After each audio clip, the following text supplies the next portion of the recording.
Hey, everybody. Welcome to Lunch Money, brought to you by our great friends over at Betcha. I'm a girl, Pilar Lastar. We've got Austin with us today. Hopefully next week we'll have the rest of the gang back together with Polly and Ricky and our producer, Sean, because we miss you guys. But thank you guys so much for tuning in. I want to remind everybody to go and download the Betcha app. Use code ELITE for up to $100 bonus. So it is Friday, my friends. We are getting ready for a crazy week 4 in the NFL. Austin, how did you do last week with your bets?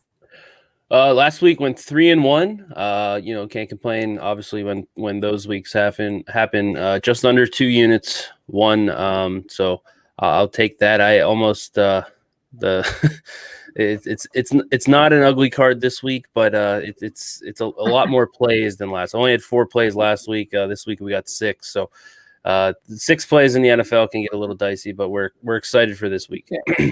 Yeah, there's a lot of great games, a lot of good opportunity here. So just to recap yesterday's game, Thursday night, Jacksonville at Cincinnati. I got that song stuck in my head now. We're going to Jackson. No. All right. Jacksonville at Cincinnati. So the lines were Jags were the underdog at +7.5. The over-under was set at 46 total points. The total score was Jacksonville 21, Bengals 24. So the total there was 45. Big plays there, I guess, were on the prop bets, things like that. Trevor Lawrence, covered my advice that I had for you guys. I took the under 22.5 completions for Trevor Lawrence. He had 17 of his 24, so that worked out well for a total of 204. 0 touchdowns, 0 interceptions. James Robinson had a big day for those of you that took the over on him. On Betcha, he had 18 carries for 78 yards and the 2 touchdowns rushing. So he did a lot better than what I thought he was going to. I thought all his production was going to be through being used as a as a pass catcher, but he was actually able to get things done on the ground. Chenault Jr., 6 for 99. Marvin Jones Jr., 3 for 24 for those of you that put any money on Betcha for them. And then the sad news is D. did leave early in the game with a fractured ankle. On the other side, anybody that put some money on Burrow, well, he ended up with 25 completions for 348 yards and 2 touchdowns. Mixon had 16 carries for 67 yards, 1 touchdown. Tyler Boyd, 9 for 118. And then the big name we're hearing this morning after last night's game, CJ Uzomah. He had 9 for 95 and 2 touchdowns. So if anybody put some money on those prop bets, hopefully we all did well. All right, so Austin, let's go ahead and move on to the Sunday slate games. Washington at Atlanta. Atlanta is at +1, so they're the underdogs. The over-under set at 48. What are your thoughts on this game? Yeah, so I bet we'll start with kind of an ugly one, I guess, because Atlanta's offense has been terrible. But I bet Atlanta on the money line at +108. That's probably the best number out there. There might be you can get pretty close to that. I have Atlanta as slight favorites in this game. I think we're kind of over reacting to their last week performance against the New York Giants. Washington's defense, for all the praise that they get, because obviously Chase Young and that pass rush, they ended the year last year pretty well. They didn't play that great of teams. It's not been good this year. Like the Chargers, they didn't score in the red zone in week 1, but they should have scored. The football team has given up points. Last week, the Bills did whatever they wanted. So I think we're just overrating this defense. Heineke is kind of capable, but you can see that it's kind of a struggle here. But the main thing here is the football team bottom 5 in EPA per play this year, and people wouldn't have expected that going into the year. Atlanta, now, they're bottom 5 in the offensive as well. Horrible week 1 game against Philly. They weren't very good last week either, but they did move the ball on the Bucks in week 2 a little bit. That game was kind of overshadowed by Matt Ryan with 2 pick sixes. But I just think this is too many. Atlanta's at home. At a plus money, I think Atlanta has value. Matt Ryan looks washed. I know. Hold your nose on this one, but I think the Falcons should be slight favorites in this one. All right. So moving on, another game that you like. Indy at Miami. Miami is favored at -2 with the over-under to be set at 42.5. Austin, what do you like in this game? Yeah, I like the Dolphins. I played Dolphins -1.5 at -114. Kind of got caught with a slight bad number because that came back like right after I bet it down to like -110, -108. But still, we're holding a good number now as some places have moved to Dolphins -2.5. The Colts injury report is brutal. We'll see what the final numbers are or report is for today's practice, but Carson Wentz is still on there. I don't think Carson Wentz is good with 2 good ankles. Give him 2 bad ankles, he's going to be even worse. Darius Leonard, he's now probable, which is a big big get for them, but there's still plenty of other options. Quentin Nelson, he is doubtful. So Kwity Paye is questionable. There's like 3 other guys on defense that are questionable. Right. Miami's offense, they're kind of downgraded because of the 2 injury going to Jacoby Brissett. I see it more as a lateral move. I just can't really get behind 2.5. I can understand that line, but when this was 1.5, we even saw some 1s earlier in the week. I just really didn't understand. Miami has a better defense. I think these offenses are pretty similar. Home field's not that big of a factor, definitely in the Dolphins, but overall in the NFL this year, I really think that -1.5 was a pretty bizarre number here. I think the Dolphins should be about 3-point favorites. All right. Next game that you got some skin on this game. Houston's at Buffalo. Buffalo is expected to blow out the Houston Texans. They're at -16. The over-under, you can find it some places to be 47, 47.5, 48, anywhere around there. What are your takes here? Yeah, I like the under. I played 48 -117. This has come down to 47.5 with some juice towards the under. So the number is moving my way. Buffalo's defense hasn't been all that great to start the year. EPA per play, they have done well. They're second in that. But when you look at the offenses that they faced Washington with Heineke. They faced Pittsburgh with Roethlisberger. We'll see how that goes. Third one is I'm forgetting it now off the top of my head, but there's not a lot of good quarterback play there. I think this Buffalo team is still good. I think it's going to be a little bit more, but Davis Mills might be the worst quarterback they've faced so far. So I expect another big day by Buffalo. I think that they're overrated right now by a lot of metrics, definitely raw metrics. I just don't see the matchup here for Houston with Davis Mills. It's not going to go well. Obviously, I thought Tyrod Taylor for them was a big get in terms of being possibly the worst team in the league. But it's just not. Danny Amendola is out. Nico Collins, wide receiver core, has taken a hit too. Buffalo could score a ton, and we have seen them just kind of keep their foot on the gas. So that is a worry in this game if it does get out of hand. But 47.5 in a game that's supposed to be a blowout. I could see Buffalo just kind of coasting, maybe like a 35 to 10 type of game, and hopefully they just kind of sit. But I like this Buffalo matchup against Houston, and I like this one to stay under. Yeah, I mean, I almost feel that Buffalo could easily put up the 47 points against. Yeah. I mean, that's a concern. Themselves. So, especially if it's a Buffalo team that we saw last week. That offense looked like the Buffalo team we want to see going forward. So, but yeah, this is one that could certainly get out of hand quick and early. And then who knows what they do, right? Buffalo could either just really put it to them, or they can say like, hey, you know what? No need to risk injury here. Let's just get our guys and chill. So moving on, Detroit at Chicago. So I don't even think that Chicago has even definitely said who their quarterback is. They're still, it can still be any man's job. And they are still the favorite against my poor little Detroit Lions at -3 with the over-under to be set at 42. I mean, the Lions, they just can't catch a break. These poor Lions. Cleveland at Minnesota. The Browns are favored by -2.5. The over-under is set at 51.5. What is your thought on this game?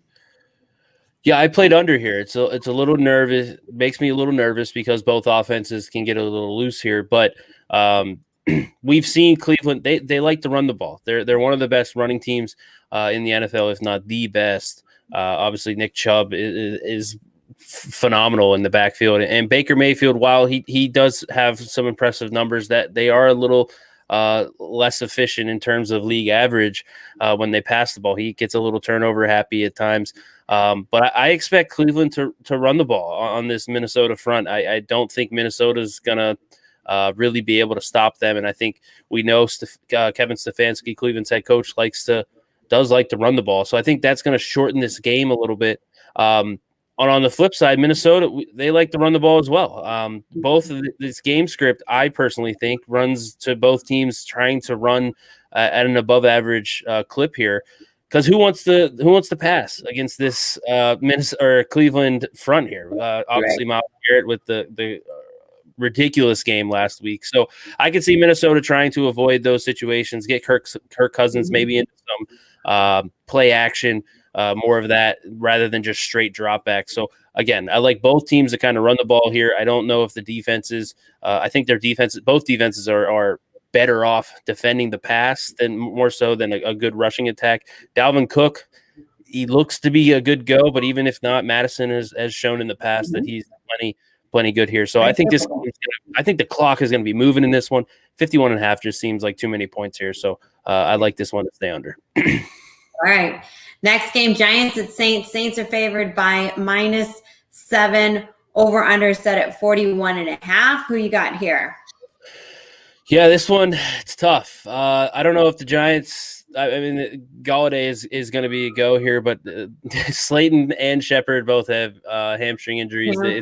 It's bad who's going to be passing the ball to. Blake Martinez was lost last week. Their offensive line's beat up over the early part of this season. All that being said, though, I can't get behind – Jameis in this New Orleans Saints offense laying 7.5. And so I played Giants plus 7.5 at plus 100. There's been some market agreement with me there.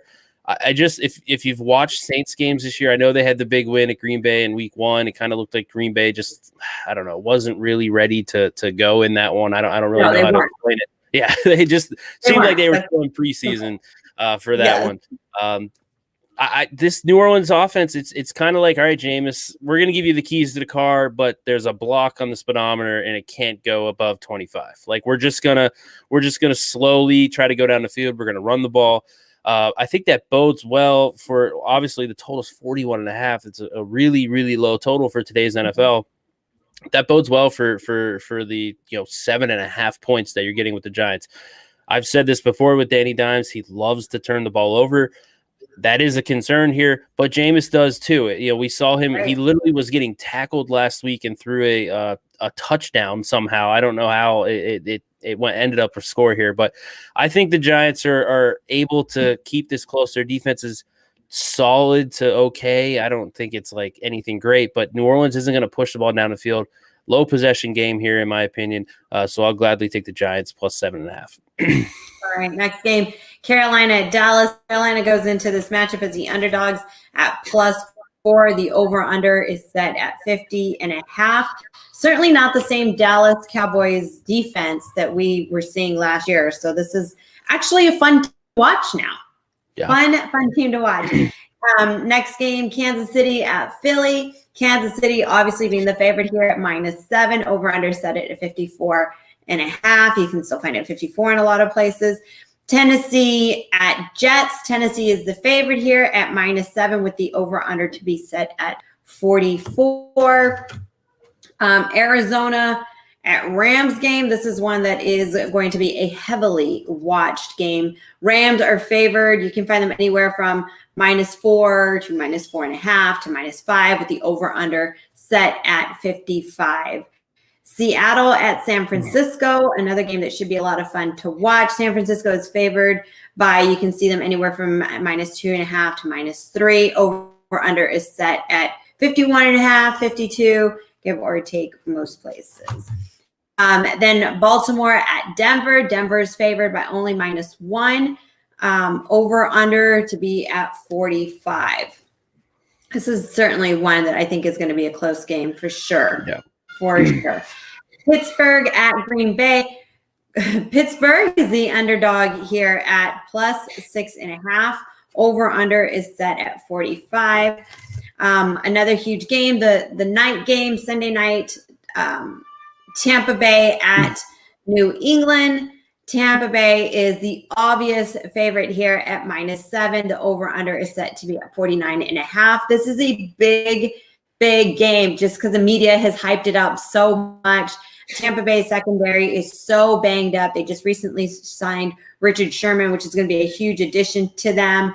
All eyes are going to be on what the drama will hold with Tom Brady going back to New England. What are your thoughts on this game, Austin? Yeah, I like the over. I played the over at 49, -103 earlier in the week. This has ticked up to about 49.5. So some good agreement there. But you said it with Tampa Bay's the key here being Tampa Bay's defensive backfield. Jamel Dean is out. Sherman is, I've seen some people say he's probable, but they've said he's probably going to need a week to really adapt. Yeah. I don't know how, I don't even know if he's going to be there. I don't know how that situation goes. When you're seeing them pull people off their special teams to play in the secondary, I feel like Richard Sherman having the entire offseason off and coming back from his Achilles injury, like that might be better than what they have. So who knows if he's even going to play, but if he does play, it's certainly better than what they're turning to now. Yeah, it's pretty bare. Murphy Bunting got injured in that opening game. He's out. Jason Pierre-Paul is questionable. Ton of injuries on their defense. Pierre-Paul didn't play last week. I don't think New England and Mac Jones is built to really score points, but I think against this defense, they can score enough. And Antonio Brown is back this week. I think that kind of unlocks just more of a diverse attack for Tampa Bay. We kind of saw last week they could have needed one extra option, pass catcher. Gronkowski, I don't know if he's going to go. His status is up in the air. There's rumors out there that he has multiple rib fractures, probably going to be limited in some capacity in this one. But I think Tampa Bay is going to score. I think New England's defense is a little overrated. They haven't exactly faced offenses that are that great this season. I think, what do they have? The Jets, the Dolphins, and the who was the last week? The Saints, right? Like, so none of those defenses are going to be anything like Tampa Bay here. I like Tampa Bay to score. I think they get back into that 30-point streak. And I think you can get 21 out of Mac Jones in New England against this Tampa Bay defense with how beat up the secondary is. So I like this one to get into the 50s, and hopefully it's a easy one. I know the revenge angle. I'm not looking too much into that, but it would be nice if Tom wanted to put up 40 in his against his old. Oh, for sure. All right, then moving on to the Monday night game, Las Vegas Raiders at LA Chargers. Chargers are favored by -3. The over-under to be set at 52. So this is another game that I feel could very easily get to the 52. Both teams can certainly put up points. So there you have it, my friends. Do you have a favorite bet for this week out of all the ones? You had some good ones this week. Which is your favorite? I guess we've had some movement. I'll go with you like the Atlanta one. You like the Atlanta. No, I can't do it. That one's too gross. I'll go with the total. I'll go with the Vikings under at 51.5. Again, I like both teams to run the ball a lot there. So I think that that clock should be moving quite fast. When you're watching on Red Zone, that game's going to be like at halftime when other games are like midway through the second quarter. So under 51.5 in that one. All right, perfect. All right, friends. There you have it. Don't forget to download the Betcha app. You can follow them on social media at Play Betcha. Awesome stuff there if you want to get in on the prop bets. But of course, make sure that you use the code ELITE, ELITE, for up to $100 bonus because we all love bonuses. So have some fun this week. Best of luck to everybody. Make sure that you are following us on Twitter at Elite Betting. On YouTube, we're Elite Sports Network as well. All right, everybody, best of luck to you guys in week 4.